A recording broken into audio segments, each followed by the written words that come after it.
Welcome to Conscious Dominance, a DSRX studio production. These weekly conversations explore how to approach mindful leadership and inner dominance within the powerful container of committed, intentional relationships. Join Eric as he invites new dialogues, sharing practical insights for how the craft of consciousness opens the aperture to love, serve, and connect with unwavering presence. Hello, welcome to Conscious Dominance. Today I'm going to speak about hosting as conscious dominance, the art of hosting. Most of what we call the feminine arts, such as hosting, is actually conscious dominance. I'd like to give a couple examples. I'm going to speak about Japan as an example of this. I'm also going to speak about Tommy Shelby as an example of this, and also speak about the restaurant world as an example of this. Before I get there, I'm going to set the stage here a little bit. You host what you own. You host what you take responsibility for. And I'd like to reframe ownership and taking responsibility as not power over in a manner that only serves me, but like a host, I have power that considers my guest. I have power in a manner that considers and serves my guest. And another way of framing this in a relational context is I have power in a manner that serves my woman and serves the relationship. If you look up the joy of cooking, there's an entire chapter on hosting. Let's take that chapter and let's apply it and that ethos to our relationships. The idea is that when we consider hosting a party or hosting friends or hosting a gathering, qualities that we have to express and exhibit in those situations are the same qualities that we need to apply to our relationship. If you've ever been to a hostess club, if you've ever been to a strip club, if you've ever been part of a book club, or you've ever been part of any type of situation where someone else is hosting you, you are the one who is receiving the energy. You are in the feminine, receptive energy in these situations. And so a lot of these things that we associate as the feminine arts, even a woman who's a master at providing pleasure for a man, is in many ways exhibiting and holding space as a masculine energy. If you've had experience in a dynamic of a BDSM quality where there's someone hosting a scene, they're creating the right atmosphere. They're monitoring subtle cues. They're setting boundaries. They're setting expectations. They're maintaining safety. They're exploring intensity. All of these modalities, if you are intending to be dominant in a 24/7 manner, you do a scene all of the time.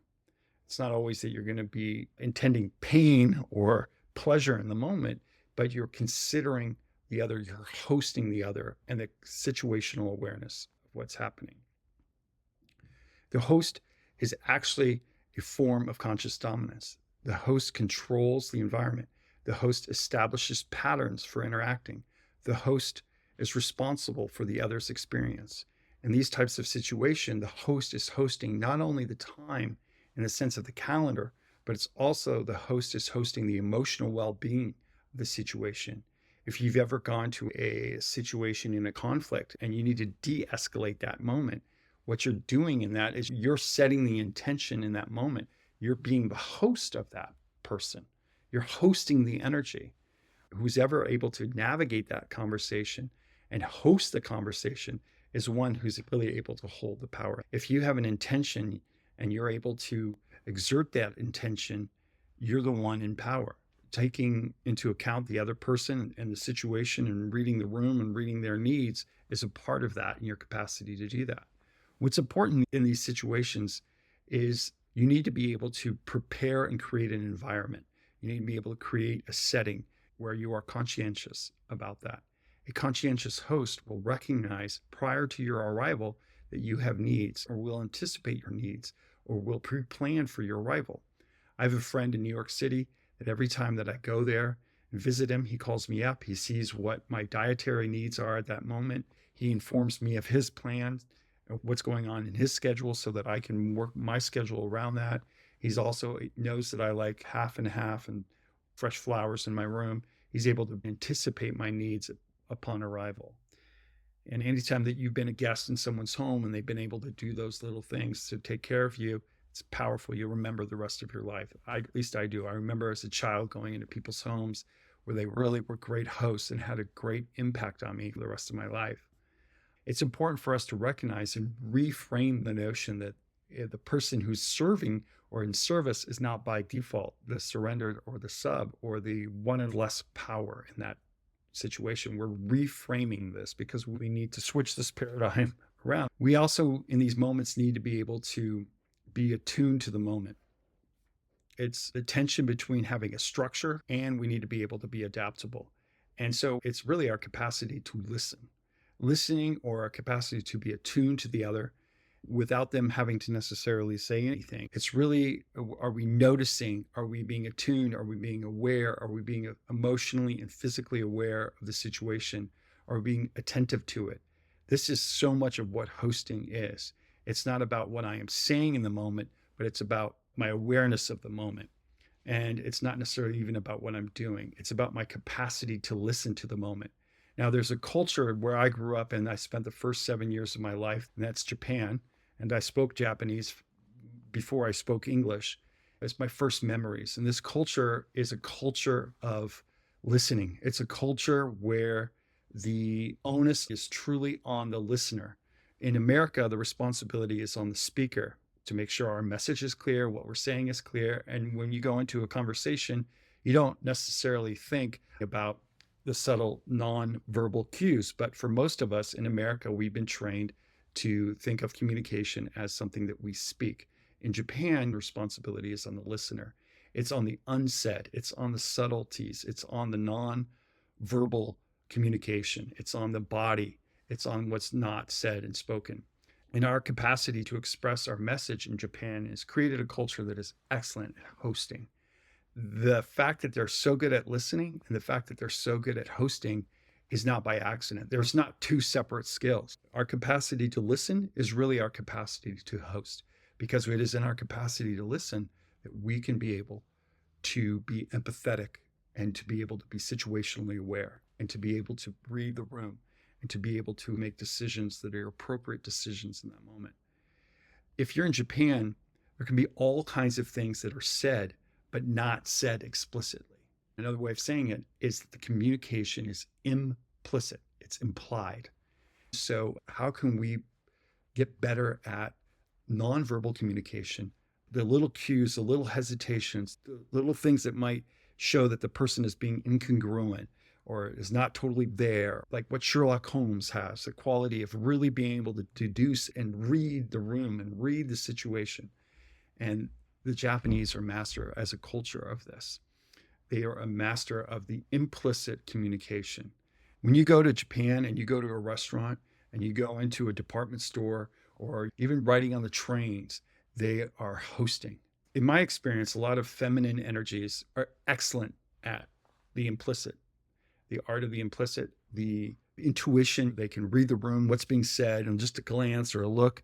A lot of that's derived because they've had to get really good at that to be safe. Women need to feel safe. And so they've become masters at that. But what I'm asking your masculine presence is to get better and much better at being able to have those same skills. These aren't just feminine skills. And I want to give you an example of someone who is very much being a host and expand host as leader. In Japan, we had host as listener. There's also host as leader. And so a great example to me of this is Tommy Shelby. It's from a show called Peaky Blinders. Tommy Shelby is the main character. He is the patriarch of the family. He's the authority. He is in charge. He's an excellent, excellent example of someone who's able to host. And at first, you wouldn't necessarily think of him as the host. You don't necessarily consider him as hosting, but I'll help you to understand it. It's a show about a gang in the 1920s in England. He's the leader of this gang. And normally leaders of these gangs are the oldest son, but he's not the oldest son. He just happens to be the best leader. And he does this in a manner where he doesn't shame anybody in his family. He doesn't try to exert control over them from a needy place or proving kind of energy. He does this by being certain, by having a protective, caring presence of his family. He's hosting his family at all times. He's seeing their needs, that their safety is considered. He's long-term planning, also short-term planning. He also uses silence in a very strategic way. He's also extremely creative in these situations and always maintaining his frame. Another part of that is he is non-reactive. He's got a strong presence, his masculine energy dictating the moment.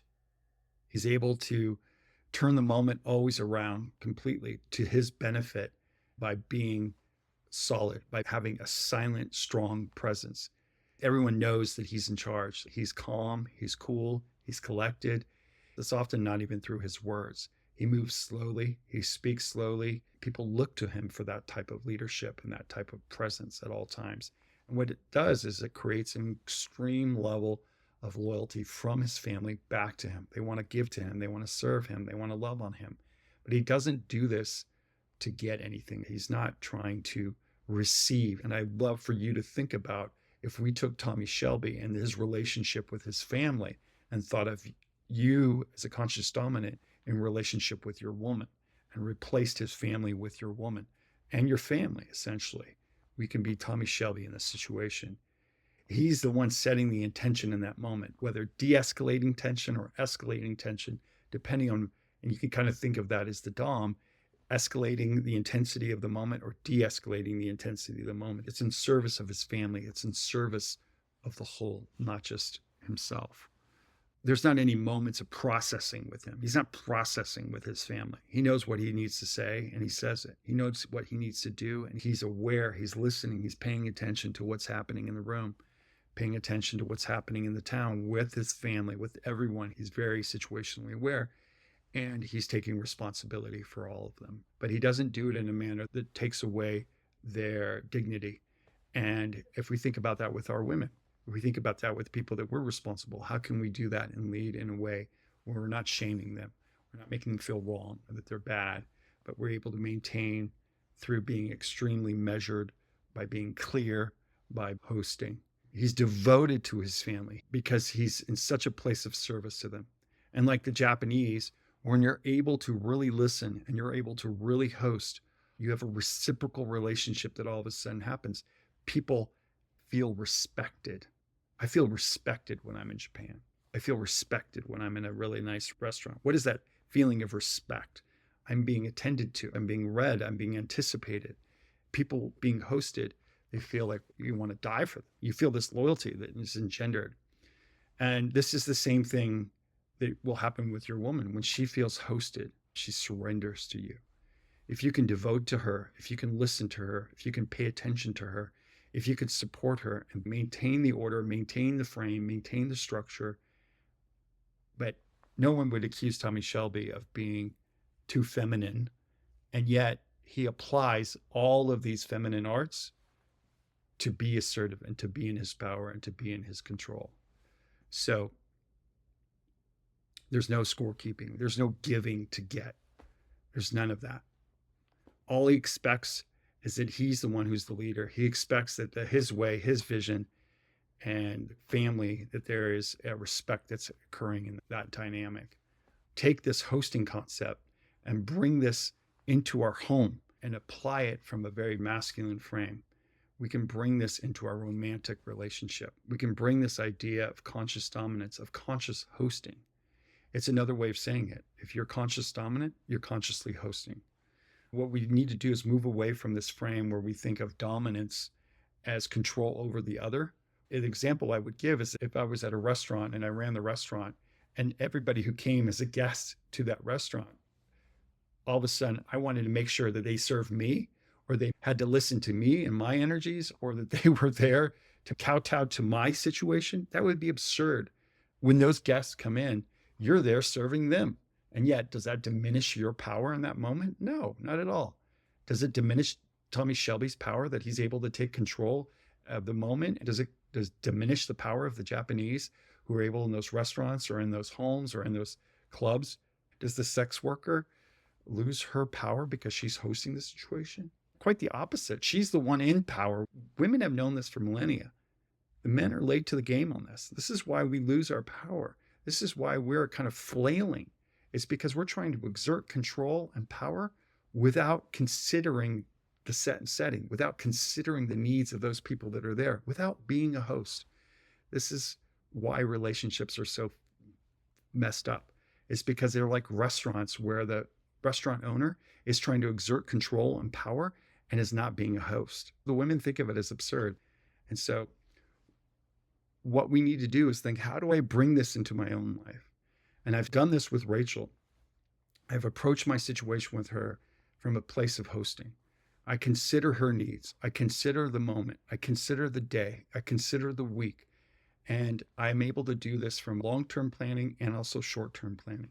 What's the schedule? What's happening?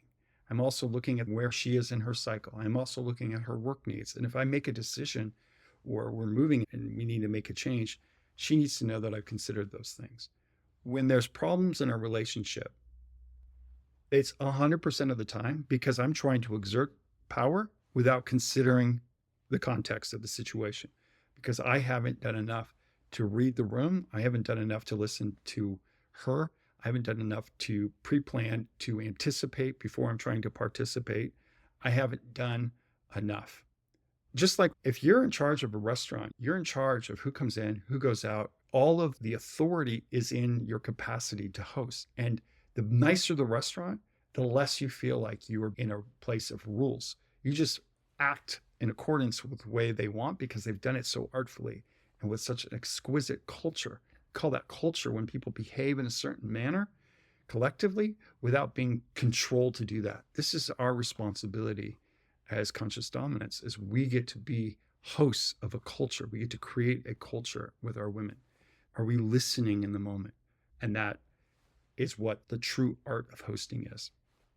Which brings me to another example I want to give. There's a wonderful book that I've loved, and that I brought some of those tools from this book into my relationship with Rachel. It's called Unreasonable Hospitality by Will Guidara. It's the story of 11 Madison Park, which is one of the finest restaurants in the world. For many years prior to 11 Madison Park, the focus for a high quality restaurant was always on the back of the house, was on the food, and the service was secondary. Will Guidara said, we're going to focus on both. I want to make the service as good as the food. Can we take service and elevate it to a fine art? Can we take service and make it as quality as the food? In many ways, this is like how we often think of masculine, which is productivity. It's what we're creating. It's our physique. It's our money. It's our assertion. It's our yang energy. It's this assertive quality. That is important. Just like with this 11 Madison Park, I'm not saying discount any of this. I'm saying do all of that, plus do the service. Be exquisite in your hosting. That's the conscious dominant. So do the front of the house and the back of the house. This is your capacity to listen. This is you being a host. And in this book, they took that and they codified that. They turned that into a culture of the restaurant. So much so that it's an ethos. He takes this to businesses. People are emulating it, really seeing this as a model. Let's bring that unreasonable hospitality into our home and a dynamic that works for you. Many times with hosting, it's about anticipating. It's about having structures in place, getting to know the people that we're hosting, and paying attention. In order to read the room, you have to risk being the fool. So in the beginning, there's going to be a moment where you're going to mess up. It's not going to go well. You're going to make mistakes. And this is why the non-reactivity is really important, because if you're going to do this well, you have to give voice to her.